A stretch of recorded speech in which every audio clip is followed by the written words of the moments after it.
Assalamu alaikum wa rahmatullahi wa barakatuh. Urmatlı tuğanlar. Sizlerge men bir sura bermekçimin. Adam üçün en kımbat qaysı nerse? Adam üçün en kımbat bul vakit. Allah Taala bizge çektep bergen, çenep bergen ömür degen var biz üçün. Oşol ömürübüz убактылуу. Жашообуз рахат, жыргалчылык, кайгы, кайсыл нерсе болбосун, бул жашоодо убактылуу. Өзгөчө биздин өмүрүбүз дагы. Имам Шафи рахматуллахи алейхи айткан сөз бар. Al-waqtu kes-sayf in lam taqta' qata'ak. Вакыт кылыч сымал, эгер сен аны кеспесең, ал сени кесип коет. Ошо убакыттын ичинде пайдалуу нерселерди биз канчалык деңгээлде кылып жатабыз? Пайдасыз нерсени канча кылып жатабыз? Убакыт бизди кесип коюшу мүмкүн, эч нерсе жетишпей калабыз. Карасак эле чоңоюп калып, карасак эле турмушка чыгып, үй бүлөлүү бала чакалуу болуп, үйлөнүп, эртең эле картайып калып, кабырга бара турган учур келип калат. Эми ошо убакыттын ичинде кайдынча пайдалуу нерсе кылып калдык биз. Деги эле бул дүйнөдө биз жашообуз тиричилик менен өткөн себептен үй бүлөнү багайын, үй алайын, машина алайын, бут мотор алайын жана башка деп биз эң кымбат нерсебизди убактыбызды берип атабыз. Акча үчүн эмес, акча эмес. Бул дүйнөдө жакшылап ойлонуп көрсөк, ар бир адам ошол тиричилик кылып иштеп жатып, убакыт аркылуу сатып алат бар нерсени. Убактысын берип, паланча саат иштесең, мынча акча табасың деп.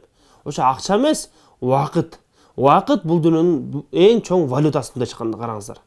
Бай адам үчүн эң кымбат нерсе анын убактысы. Кедей үчүн убакыт кадырлабашы мүмкүн кедей адам. Бирок ал үчүн дагы бул эң кымбат нерсенин бири. Бирок аны эртең өлүм келген учурда гана билип калат ал. Мунун айткан сөзү бар эле хадисте. Инна ахфафа ма хафа алейкум иттибаул хава ва тулул амал. Мен силерде өзүм коркконда нерседен коркунучтуу бир нерсе айтайын. Ал кайсы нерсе десе, ал эки нерсе. Иттибаул хава, адам өз каалоосуна берилүүсү, ва тулул амал, узун үмүт кылуусу. Ва амма иттибаул хава фа иннаху ясудду анил хакки. Адам өз каалоосуна берилсе, бул сөзсүз түрдө ал нерсе аны туура жолдон алаштырат. Ва амма тулул амал фа иннаху юнсил ахира. Ал эми узун үмүт болсо, акыретти унутуп коет. Караңыздар. Иртахалати дунья мудбиратан. Дүйнө желкесин көрсөтүп, күндөн күнгө, саат сайын желкесин көрсөтүп алысап бартат. Ошол убактыбыз бул жок болуп бартат барган сайын. Вартахалатал ахирату мукбилатан. Акырет бетме-бет жакындап келет бизге. Ва ликулли вахидин минхум банун. Ар биринин балдары бар, дүйнөнүн балдары бар, акыреттин балдары бар. Факуну мин абнаил ахира ва ла такуну мин абнаид дунья. Акыреттин балдарынан болгула. Бул дүйнөнүн балдарынан болбогула. Фа иннал яума амалун ва ла хисаба. Ва гадан хисабун ва ла амалун. Анткени бүгүн амалга турган күн, эч кандай эсеп кысап жок. Эртең бир гана эсеп кысапка турган күн, эч кандай амал жок болот. Ошон үчүн ушул Алла Таала жараткан Алла Таала биз үчүн берген убакытты туура пайдаланып калалы.